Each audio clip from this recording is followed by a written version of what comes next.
You want to make more money? Are your bills getting more expensive? Well, I have a really great solution for all you freelancers out there. And in this video, I'm going to show you exactly how to make this solution work for you. A little spoiler, this video is about giving yourself a raise and exactly how you can go about doing that. So why should you be quote unquote giving yourself a raise? Well, I'll be totally honest with you. The whole inspiration for this video has been born out of the current situation we're all facing with inflation. Inflation's high right now. For the month of December, it was reported that in the US, inflation was at 6.5%. That's really high.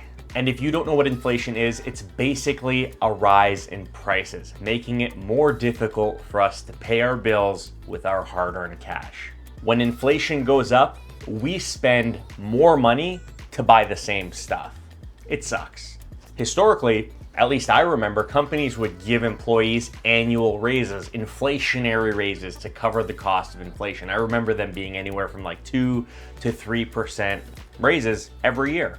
But that just doesn't cut it anymore, right? And to make matters worse for us freelancers, as freelancers, we don't have anyone sitting there giving us a raise every year. We're on our own. So if we as freelancers want to keep making money and stay ahead of inflation, we need to be diligent and proactive about giving ourselves raises.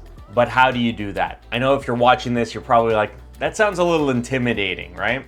Existing clients might push back on you if you try to raise their existing prices. If you raise your prices for new clients, it might put them out of budget, putting you into a different price category. So how do you go about giving yourself a raise successfully as a freelancer without totally killing your business? That's what I'm going to talk about in this video. So grab a pen, write this down, or reference back to this video. I'm going to lay it all out for you. So the first scenario I'm going to talk about is probably the most intimidating. How you can go about raising prices with your existing clients. Well, before you go and send a bunch of emails out to your clients and shake everything up, you first need to sit down with yourself and figure out just how much you need to increase your prices by. Once you've decided on that and you've set your new rates, it's probably a good best practice to let everybody know well in advance. What I usually do is I'll say, okay, I'm gonna raise my prices to X, but I'm gonna make these prices effective in like a month. That way, when I reach out to all of my existing clients, I can let them know that my prices are going up, but I've included a little buffer window to give them an opportunity to take advantage of my old lower prices before that price increase happens.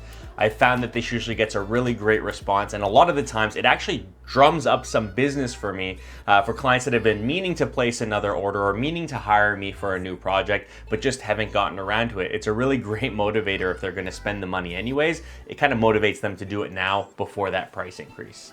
And here's a sample message I wrote that you can use to help you find the words to communicate this to your own clients. I find that messaging like this works really, really well.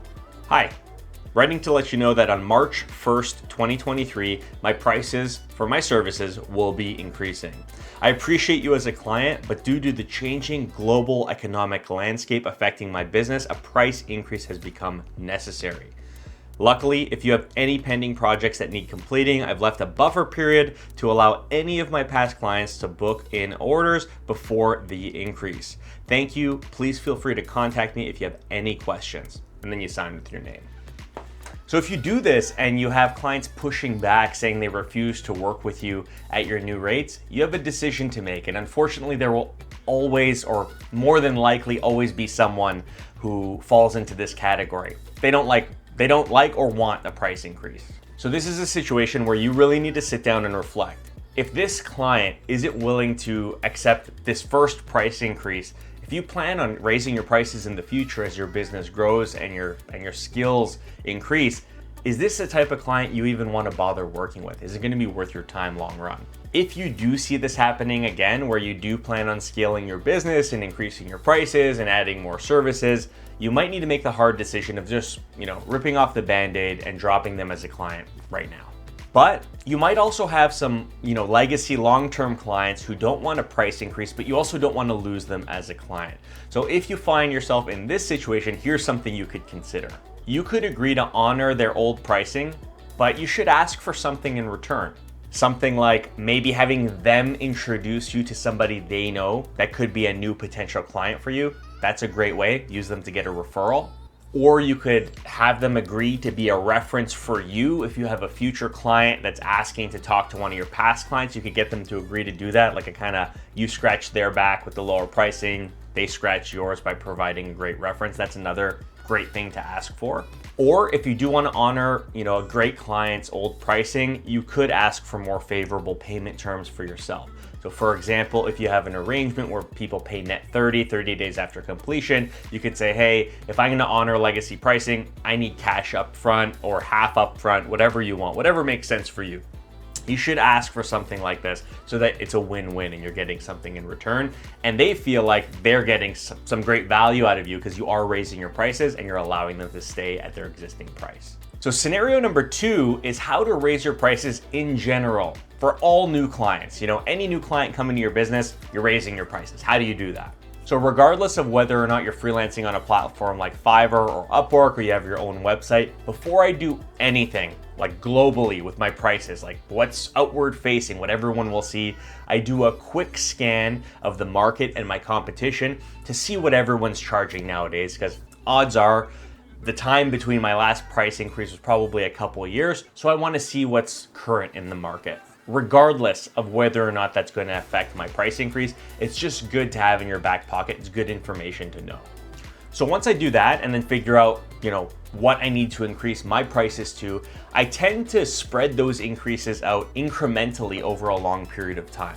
What this allows me to do is it gives me a chance to sell my services at each price increase level, and it lets me measure how much volume I'm getting, how many clients, the quality of the clients, so that I can decide which price level makes the most sense for my business. Because highest price might not always be best. It might mean that you're getting a lower volume of orders and your total earnings going down. There might be a sweet spot that you need to identify.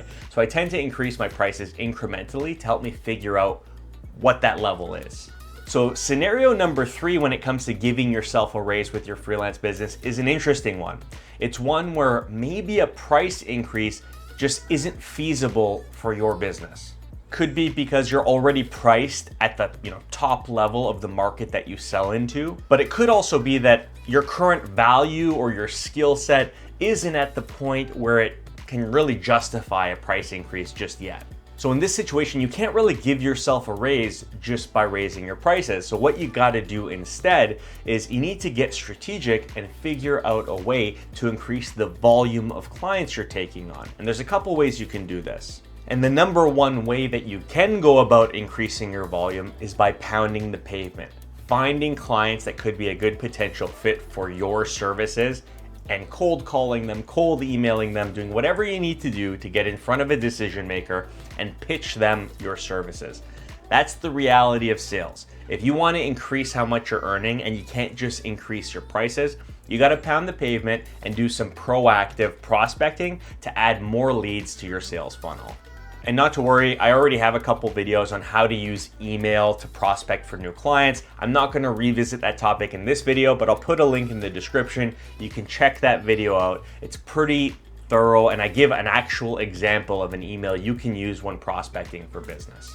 But yeah, basically what you'd be doing is making a list of companies that you think you might want to work with, finding contact information on their website or some other site that has email addresses and phone numbers, and then you reach out to them, do a little sales call, make a pitch, try to drive them to your services. It's pretty simple. It's not easy, but that's the way you do it. All right, so that's how you can give yourself a raise with your freelance business, whether it's with new clients or existing clients. And just remember, there's nothing scary about raising your prices. This is a normal part of running a business. Almost every business does it. Just because we're freelancers doesn't mean we shouldn't do it too. Just do it strategically, do it in a way that fits your business, and do what's best for you. Because raising your prices might not be for every client, like I mentioned earlier, but try to get something out of this type of a situation to make your business run better and easier to scale.